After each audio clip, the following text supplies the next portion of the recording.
There's no denying that this is probably the most beautiful university campus that I have come across in India. It's a sprawling campus, 455 acres, 300 acres of green, and 100 acres of water bodies. And it is surrounded by the hills. And in terms of the buildings, what they have done is they have retained the feel of the old Nalanda University. It's a red brick university, just as the old Nalanda University was. The university was destroyed sometime around 12th century AD by Bakhtiyar Khilji and his men. And the modern building, in a sense, retains the spirit and the soul of these buildings. Monastic life was essentially the life of denial. Here also we see these buildings are not showy. They are Spartan and at the same time very, very user-friendly. There is also a chanting room. If you go there and if you talk, the world echoes. And since this is a kind of a international university where you have students from 21 countries right now, so they have a common arena where all students, they come and eat. And you have the flags of all the countries, the member countries on the walls. So I think that gives a sense of community to the whole place. And one more beautiful thing which I saw was the gym. The gym, overlooks a lake. So, that is absolutely stunning. The view must be absolutely stunning for somebody on the treadmill or the cross trainer.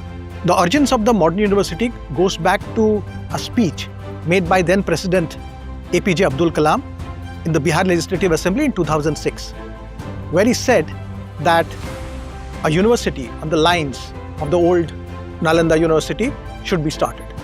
And the idea was grabbed by Nitish Kumar, and in 2009 at the ASEAN conference in Thailand, 17 member countries issued a joint statement supporting the establishment of Nalanda University as a non-state, non-profit, secular and self-governing international institution.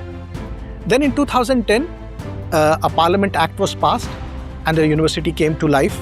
In the past, the older Nalanda University and the villages surrounding them, they had a relationship of interdependence. The villages supplied them with food and other things that they needed, and in return, the university also gave them some kind of intellectual nourishment. In the modern university, they wanted to maintain the same kind of a thing.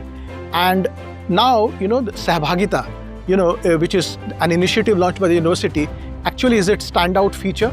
And it's an initiative to engage and improve, the conditions of the neighboring villages and the schools.